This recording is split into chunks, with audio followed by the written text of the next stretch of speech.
Bonjour chers investisseurs et tous les spectateurs qui regardent maintenant cette vidéo.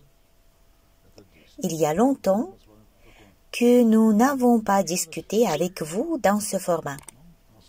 Mais il est temps de parler de ce qui se passe ici et de nos réussites. Ici, derrière moi, vous voyez un poste de distribution de 10 kV. Ce qui se trouve dans cette pièce a déjà été achevé, c'était bien fait, mais avec quelques remarques. En général, c'est une grande étape parce que nous devons présenter tout cet équipement à l'organisme de contrôle technique pour obtenir une conclusion sur son aptitude à l'exploitation. Donc, après tous les travaux qui ont été effectués par l'entrepreneur, nous avons invité les spécialistes du contrôle technique. Les spécialistes sont venus et comme d'habitude, ont fait plusieurs remarques, car on ne se passe jamais de commentaires, la surveillance ne peut pas être passée dès la première fois. Mais néanmoins, cette étape a été franchie, des remarques ont été faites et ils ont été éliminés. Voilà, c'est tout, on ne pourra pas y entrer? Oui, par ici, allez. Oh, fermé? Oui, pour que la porte ne s'ouvre pas. Venez ici. Voilà, vous pouvez voir que maintenant les ouvriers de notre entrepreneur travaillent ici. Regardez la qualité du travail. Tout est très bien fait. Les supports de câbles sont fermés. Les systèmes de commutation des équipements à haute tension ont été marqués, tout comme des armoires électriques. La mise à la terre a été effectuée. Tous les casiers ont été marqués selon les journaux du câble. Chaque câble a été marqué aussi, l'éclairage a été installé, le système d'alerte a été activé. En principe, tout est presque fini. La ventilation a également été connectée. Tout est propre et soigné. Il faudra effectuer les derniers travaux. Il s'agit de la peinture finale des panneaux de socle. Bien que cela, soit dit en passant, ne soit pas nécessaire. Mais cela devra être fait, car il y aura des gens qui travaillent ici, et quand une personne entre dans une pièce assez soigneusement faite, elle se comporte beaucoup plus intelligemment. La décoration oblige. Il s'agit de son comportement et du maintien en état de cette pièce, car on peut toujours dire « tout ce que vous avez reçu doit être rendu intact ». Par conséquent, tout est en ordre là-bas. Quelles étaient les remarques? La première était d'installer des grilles sur les fenêtres. Nous l'avons fait. La seconde remarque était de mettre des poignées ici sur ces volets sur le plancher. Habituellement, ils y font des poignées à anse métalliques qui rouillent, mais la rouille, elle aide. Nous y avons mis de bonnes poignées. Même des appareils de chauffage ont été installés, car l'eau n'est pas autorisée à être connectée ici. Et on voit que l'armoire fonctionne, tout est connecté. Par conséquent, nous sommes prêts à présenter cette pièce à l'inspection technique. Que devrons-nous présenter d'autre pour obtenir l'autorisation de mise en service? Nous devrons présenter les postes de transformation.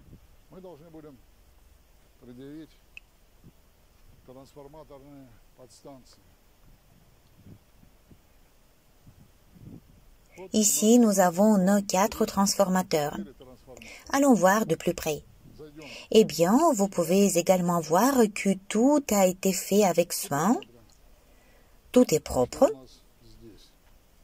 Nous allons ouvrir un peu la porte pour que la lumière puisse pénétrer. Tout est propre. Je ne vais pas ouvrir la deuxième porte. L'éclairage et la ventilation ont été installés. Des connexions de barres omnibus ont été effectuées. Nous avons également installé des sabots spéciaux sous les transformateurs pour qu'ils ne se déplacent pas en vibrant. En passant, nous avons également reçu une remarque au sujet de ces sabots. Il a fallu augmenter leur nombre. À présent, tout est prêt. Tout est prêt. Voici la seule chose qui n'est pas prête. Une entreprise avec laquelle nous ne travaillons plus a installé ces portes-ci, mais ce ne sont pas de bonnes portes, parce que ce ne sont pas des portes coupe-feu. Nous devrons donc les remplacer. Par conséquent, quand les gens nous demandent pourquoi nous ne travaillons plus avec telle ou telle entreprise, nous avons de vraies raisons de le faire. Voilà, nous serons obligés de remplacer ces 4 portes par des portes coupe-feu. En principe, nous devrions bientôt les réceptionner. Une autre entreprise va venir les installer. Ce sera évidemment une autre entreprise, pas celle qui a installé les mauvaises portes. En fait, ils ont installé les portes et ont essayé de nous convaincre que tout allait bien. Je leur ai demandé de me montrer le certificat. Ils ne l'ont pas fait à l'époque, puis nous avons dû nous tourner vers l'usine du fabricant, et là, ils ont dit qu'ils ne produisent pas du tout les portes coupe-feu. Voilà l'histoire. Maintenant, après avoir effectué une énorme quantité de travail, nous finissons ces détails. Quand les gens qui nous ont déjà abandonnés depuis longtemps disaient que c'était des bagatelles, je répétais que ces bagatelles pourraient nous créer des problèmes plus tard. Voilà pourquoi à présent, nous achevons tous les détails. Tout est mis à la perfection. Allons-y, je vais vous montrer un autre endroit. Nous avons effectué une énorme quantité de travail. Cela a été réalisé grâce au fait que les fonds ont été levés pour poser les câbles jusqu'à ce poste là-bas qui est de couleur framboise, pour installer l'appareillage de répartition dans la pièce de laquelle nous venons de sortir, puis jusqu'au transformateur et plus loin dans les salles avec des armoires de commande électriques où nous allons nous rendre. Les derniers paiements qui ont été reçus ont été utilisés au moment où la météo nous a permis de commencer un travail sérieux qui ne pouvait pas être fait plus tôt quand la neige fondait et il faisait du mauvais temps. C'est quoi ce travail? Ce sont des travaux sur la fabrication et l'installation d'un écran anti-bruit.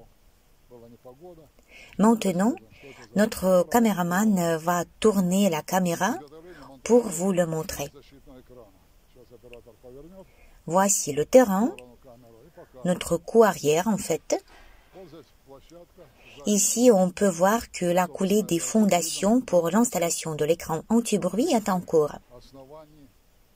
Les fondations sont assez massives car l'écran est assez grand. Il sera installé entre notre site et les maisons privées voisines. Quel était le problème?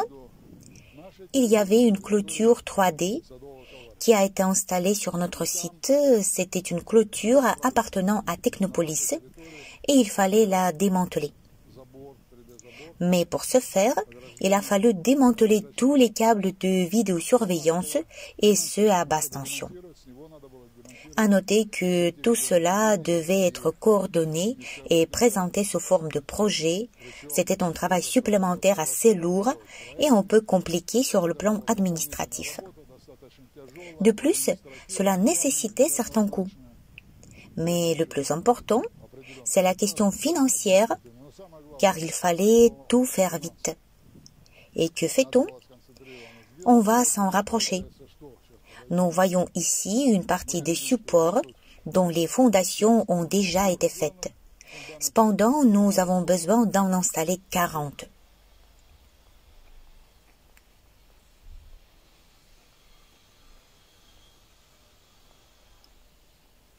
Et ensuite, nous devrons faire déplacer les véhicules de construction derrière ces supports. À noter que ces supports seront démantelés lorsque le câble sera retiré pour creuser une tranchée. Vous voyez la profondeur que cette voiture tranchée devra avoir. Nous devrons probablement y installer un point de lavage. Bien sûr, nous allons essayer de faire en sorte que les véhicules qui quittent le site passent par les plaques en béton. Par conséquent, nous allons commencer à creuser, probablement à partir de ce côté-là, pour tout faire progressivement. C'est un travail très volumineux, de plus il sera très difficile de l'effectuer. Cela aurait été plus facile de le faire dans un espace libre et dans d'autres conditions, au début de la construction par exemple. Mais au début de la construction, nous étions engagés dans les travaux principaux, par conséquent on ne pensait pas trop à ces écrans. De plus, les gens avaient peu confiance au projet. Beaucoup pensaient que le projet ne serait pas mis en œuvre, par conséquent le flux d'investissement était différent. Cela aurait été irrationnel de dépenser les fonds pour ces écrans. Mais maintenant, c'est nécessaire. Allons-y.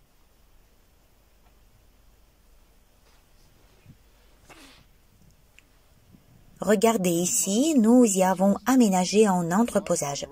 Pourquoi? Parce que les locaux sont tous libérés de matériel et les restes qui seront encore utilisés sont maintenant entreposés ici. Voici les sections de la clôture qui se trouvent devant nous. C'est une clôture 3D du Technopolis que nous sommes en train de démanteler et que nous allons leur rendre. Un autre volume de travail très intéressant qui a été réalisé et qui ne pouvait être effectué que si des fonds suffisants étaient disponibles, c'est le système climatique, plutôt l'approvisionnement en réfrigération en fait. Nous arrivons maintenant au tour de refroidissement sèche. Regardez ce qu'elle représente.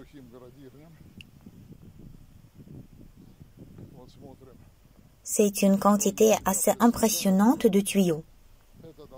Il était nécessaire d'effectuer toute cette fixation. Plus de 390 points ont été soudés ici. Tout cela est vérifié et assemblé. Voici 4 tours de refroidissement sèche assemblés. Maintenant, il ne reste plus qu'à mettre l'isolation thermique, à installer la clôture et c'est tout. D'un côté, c'est tout, mais d'un autre côté, attention, c'est un certain travail qui nécessite aussi du financement. Les tuyaux de ces tours de refroidissement sèche passent sous terre. C'est ce que nous avons effectué grâce à vous aussi, en utilisant les fonds destinés aux travaux de viabilisation. Le caméraman vous le montre. On voit déjà que cet équipement est isolé, avec une protection en polyéthylène, et qu'il passe par ici, où se trouvent des refroidisseurs ou des compresseurs. Nous allons entrer dans cet endroit.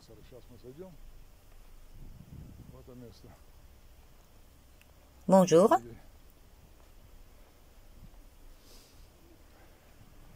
Voyons ce que nous avons ici.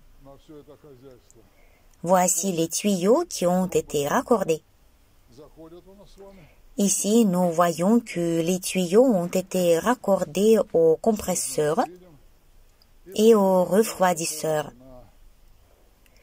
Ici, une très grande quantité de travail a été effectuée. Et maintenant, vous voyez parfaitement que cette quantité de travail dépasse de manière significative les travaux qui ont été effectués au point chauffage.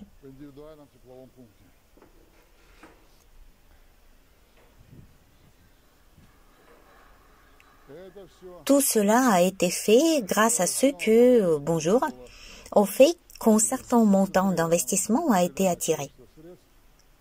Voici les grands échangeurs de chaleur. Vous pouvez voir 4 échangeurs. Allons-y. Tout ne s'arrête pas là.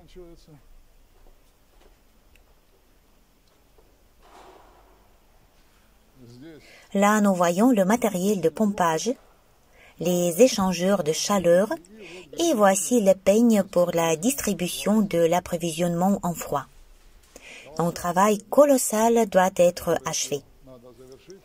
À présent, nous sommes à l'étape de la mise au point, de l'automatisation de tous les processus. Il est donc encore nécessaire de disposer de suffisamment de fonds, car tout cela doit être isolé et il est également souhaitable de le faire rapidement. Ici, nous voyons des tuyaux. Maintenant, leur fixation est en cours. Puis, ils seront raccordés aux ventilateurs et aux échangeurs de chaleur, qui sont installés aux étages. Les travaux de fixation y sont en cours. C'est une énorme quantité de travail. Si le caméraman vous montre ce que nous avons au-dessus de nos têtes, alors vous pourrez vous assurer que les réseaux de viabilisation intérieure, il y a même des gens qui marchent là-bas, sont vraiment colossaux. Et je pense que beaucoup d'entre vous, s'ils savaient quelle était la quantité de travail nécessaire, 10 fois ils ne se seraient posé des questions si c'était réalisable. Et maintenant, il n'y a plus besoin de douter, parce que c'est déjà fait. C'est fait et c'est du réel. On va à l'atelier de production. Allons-y. Si nous regardons tout ce qui a été fait, si nous l'évaluons, il est clair que nous avons créé un bâtiment unique. Ici, d'ailleurs, nous avons la station de traitement et d'approvisionnement en eau.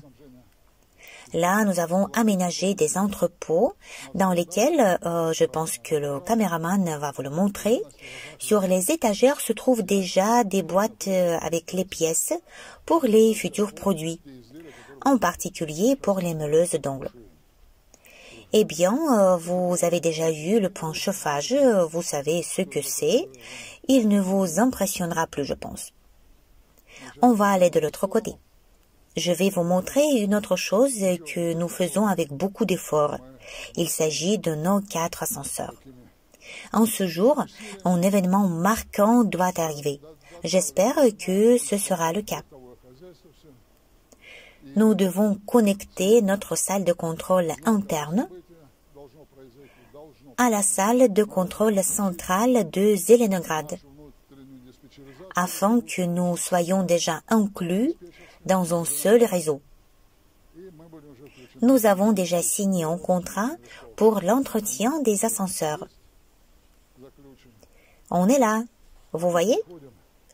Nous n'avons pas encore enlevé la protection.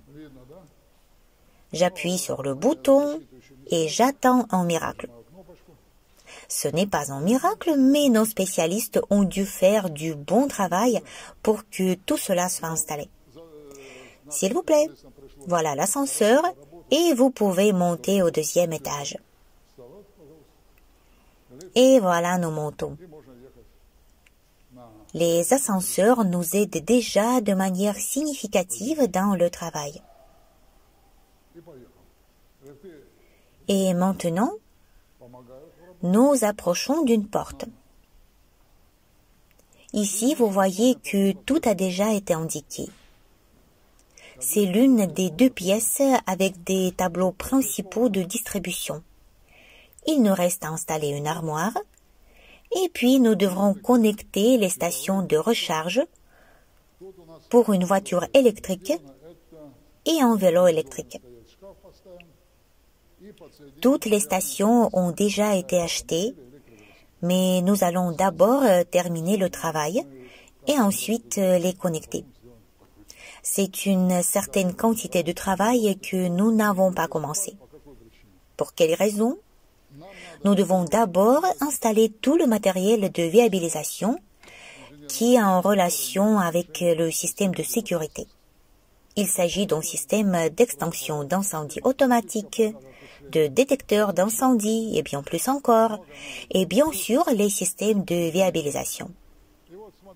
Regardez, chers collègues, voici les systèmes de viabilisation, l'évacuation de la fumée et la ventilation. On voit les raccords qui sont nécessaires pour connecter l'équipement. Une grande partie de l'équipement est déjà là. Une autre partie doit encore être livrée.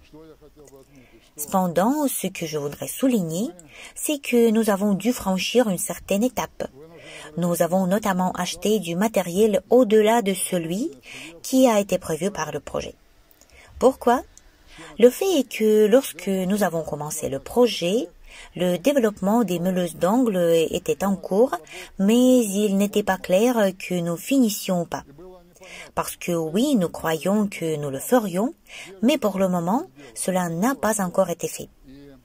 Par conséquent, ce ne serait pas bien de prévoir l'achat d'équipements spécialisés pour la production de nos meuleuses d'angles. Ce serait imprudent. Mais à ce jour, nous avons déjà reçu un certificat nous permettant de produire des meuleuses d'angles. Il est donc conseillé d'avoir notre propre équipement spécialisé pour leur production. C'est quel genre d'équipement? C'est la matrice pour l'acier électrique, la machine de moulage par injection à haute pression, la machine de moulage du plastique. Tout est déjà là. Nous sommes entrés dans une salle. En fait, nous sommes dans le bâtiment administratif et technique. Les ouvriers font les dernières touches de leur travail. Toutes les remarques sont éliminées. Toutes les lacunes qui se sont révélées sont éliminées. Et je voudrais vous montrer un exemple.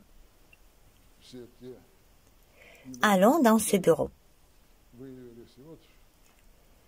Oui, nous avons eu des remarques concernant le revêtement. Tout a été refait. Maintenant, il n'y a pas de commentaires. Il reste à installer le radiateur, car les ouvriers ont terminé les travaux la veille.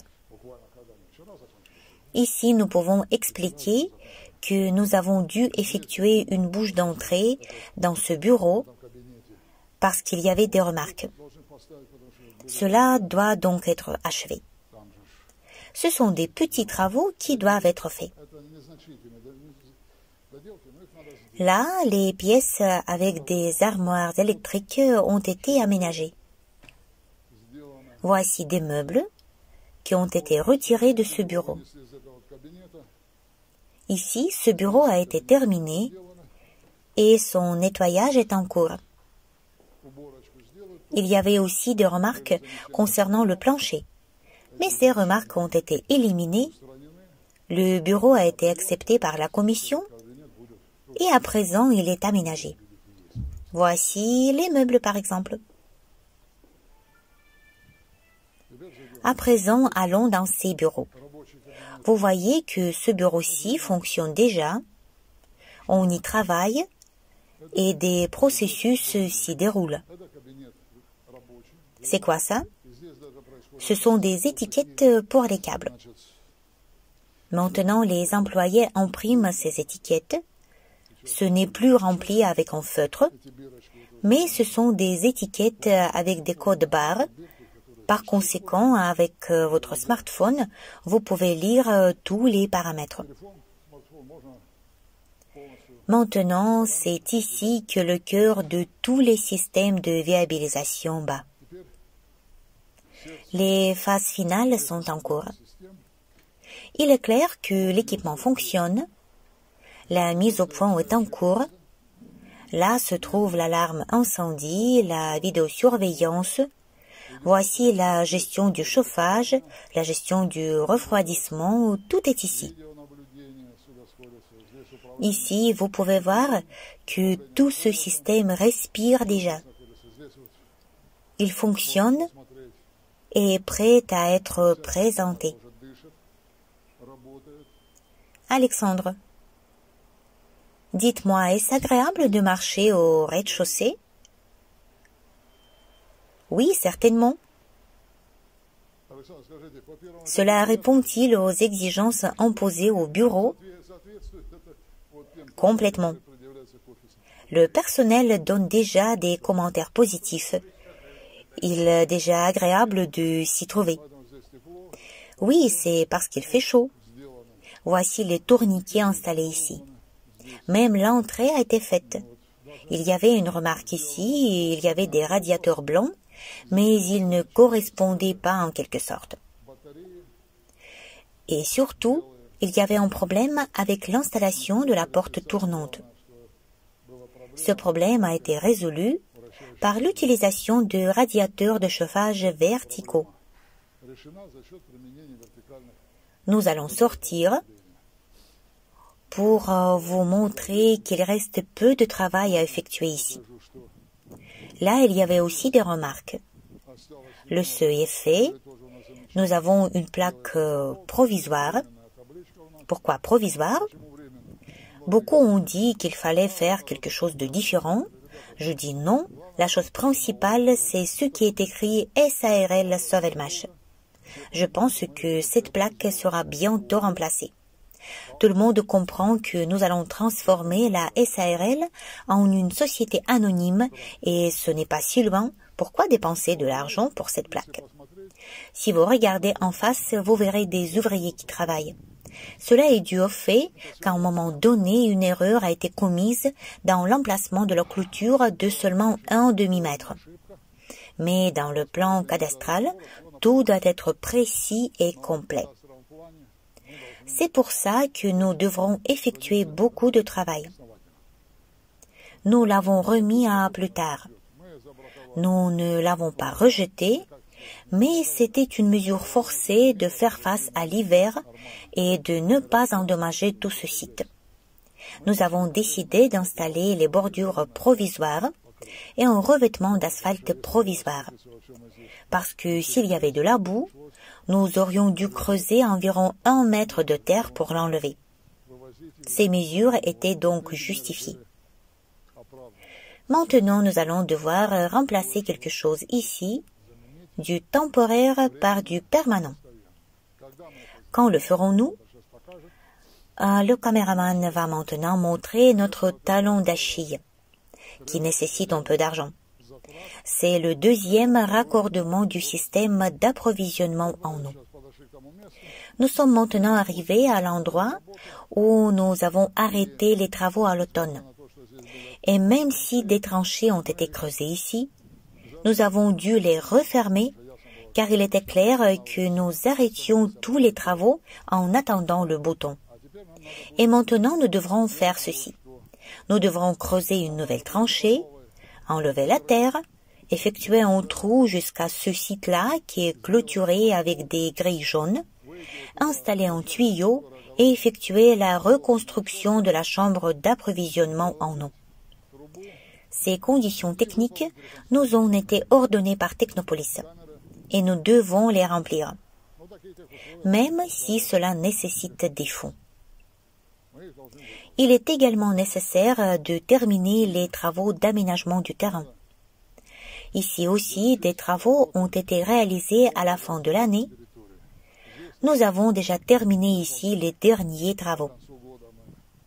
Et de même, nous avons installé un mur de soutènement, bien qu'en fait, notre site devrait se terminer au coin de ce bâtiment selon le plan cadastral. Mais nous avons installé ça. Néanmoins, maintenant que le beau temps nous l'a permis, nous avons fait un mur de soutènement normal. Là, des piles ont été vissées et tout cela a été installé sur pilotis. Et là, il y aura une clôture. Ce sera un mur de soutènement pour la protection. Et là, on voit la jonction de l'asphalte. C'est tout ce qu'on va devoir renouveler et supprimer partiellement. Ici, vous pouvez voir un entrepôt de boîtes, de tuyaux pour le système de ventilation, d'évacuation de la fumée, etc. C'est tout ce qui a à voir avec les systèmes de sécurité du bâtiment. Et pour que nous obtenions une conclusion sur l'achèvement de la construction, nous devons effectuer ces travaux, ce qui nécessite des fonds. Parce que tous les travaux qui sont en cours aux étages supérieurs, nous avons déjà prévu de les organiser. À partir du 20 mai, plus de 200 personnes devront travailler au deuxième étage, car nous devons terminer les travaux d'installation des systèmes de ventilation dans les plus brefs délais. Néanmoins, la présentation préalable des documents est en cours de préparation.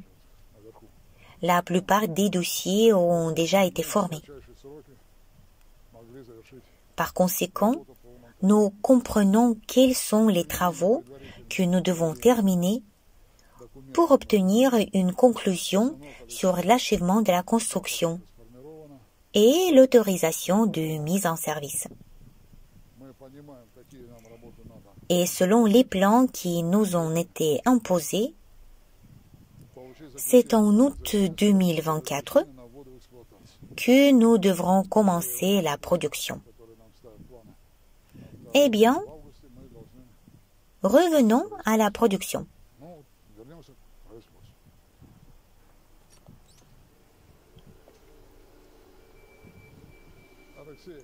Alexei, videz la poubelle car il y a du papier emporté par le vent. Revenons à la production.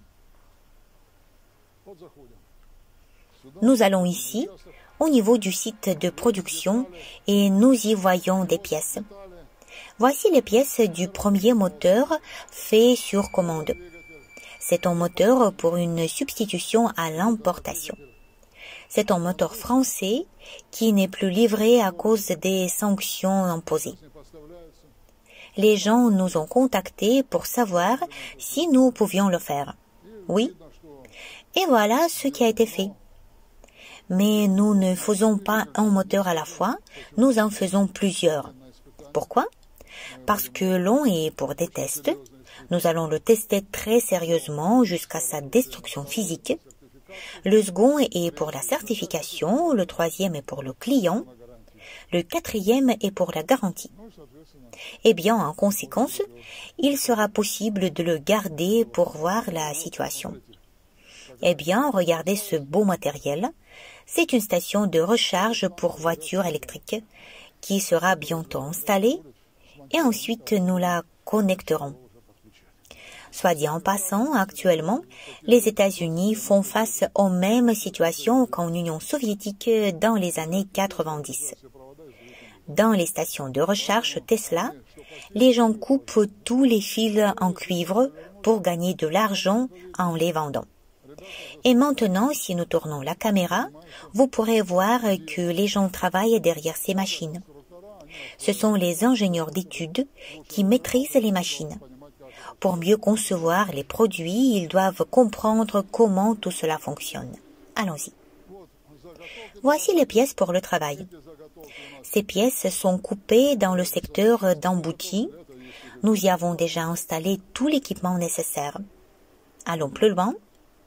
Ici, vous pouvez voir qu'il y a encore assez de matériel dans l'entrepôt, mais déjà beaucoup moins qu'auparavant.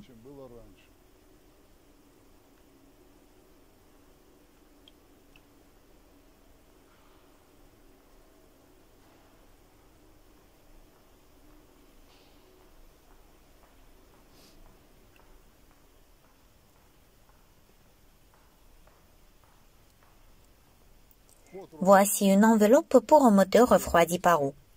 La photo a été diffusée et beaucoup ont été mécontents. Pourquoi une telle rugosité? Avant tout, c'est un prototype. Mais je vais vous montrer autre chose pour que vous compreniez ce qui se passe. Voici un autre moteur refroidi par eau. Il est allemand. Quelle est la qualité de traitement ici? Mais là, nous allons encore ajouter un revêtement de protection. Soit dit en passant, c'est un moteur pour un bus électrique. Il est de production allemande. Les livraisons sont également déjà devenues compliquées. Maintenant, revenons à notre produit, on peut oublier. Il y a de nouveau que pour ce qui est oublié. C'est la base d'une roue moteur Kolobok de dimension 318 qui sera conçue pour un moteloc. C'est quoi un moteloc? Montrez-moi les pales. C'est comme des ailes.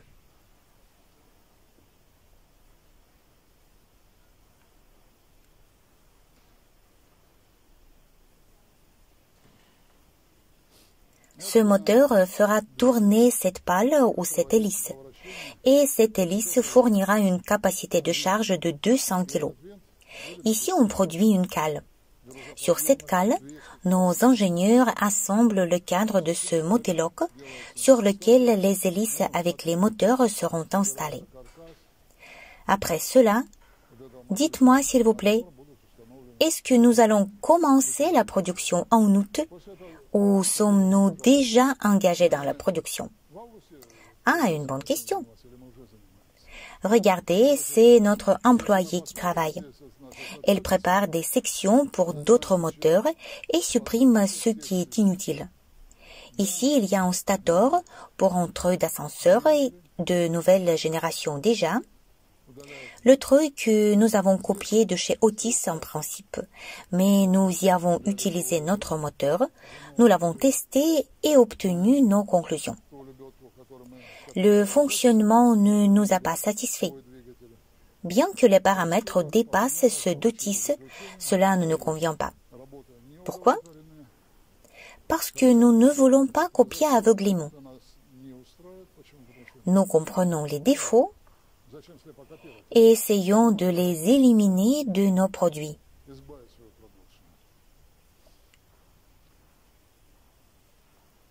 Eh bien, ici, nous avons une station d'extension automatique. Il est clair que l'installation est terminée. Maintenant, l'installation du système de ventilation est en cours. Par conséquent, nous faisons maintenant beaucoup de travail sur la ventilation, sur les systèmes d'alerte, la lutte contre les incendies, les capteurs, la fixation de l'équipement, etc. C'est une énorme quantité de travail que nous devons accomplir pour passer l'examen de la commission d'État. Mais nous comprenons très bien ce qu'il faut faire et combien de travaux nous devons effectuer. Et puis, vous savez bien que, s'il vous plaît, montrez-nous ce qui est fait là-haut à l'étage. Donc, vous savez bien que plus récemment, il n'y avait rien de tout cela. Mais à présent, il y a tellement de réseaux de viabilisation qu'il est presque impossible d'y installer autre chose. C'est pourquoi, chers collègues, nous devons franchir une étape très importante en termes de financement, mais aussi en termes de volume de travail à effectuer. Nous travaillons constamment avec les dossiers. Nous travaillons également aux étages supérieurs, notamment au 2e étage. Là d'ailleurs, nous avons déjà préparé une salle pour la réception d'équipements. Attention s'il vous plaît. Auparavant, lorsque nous avons négocié à ce que les Chinois fabriqueraient les meuleuses d'ongles, il était supposé que les contrôleurs soient également fabriqués en Chine. Mais cette idée a été abandonnée. Toutes nos tentatives n'ont abouti à rien. Les Chinois ne sont pas des partenaires aussi simples que ça. Par conséquent, nous devrons tout faire par nous-mêmes. Et pourquoi? Je vais vous l'expliquer. Regardez, c'est notre machine. Et maintenant, allons voir une machine similaire chinoise.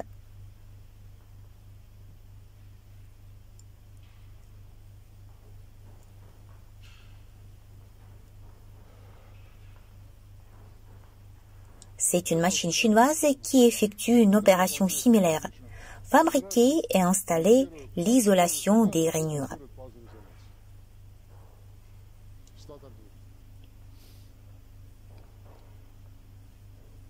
Je m'occupe naturellement de tout le projet. Construction, ingénierie, technologie, bobinage. Qu'est-ce que je prends en compte? La faisabilité économique. Parce que beaucoup croient que les inventeurs ne comprennent pas la vie, ils volent dans les nuages, ne voient pas la réalité, etc. Mais les autres se croient être des spécialistes du marketing, des spécialistes des ventes, et tout autre génie est le centre de l'univers. Chers collègues, vous comprenez que les gens deviennent des centres de l'univers après avoir reçu des produits, des marchandises dans leurs mains. Mais quelqu'un les fabrique. et cela a un certain coût.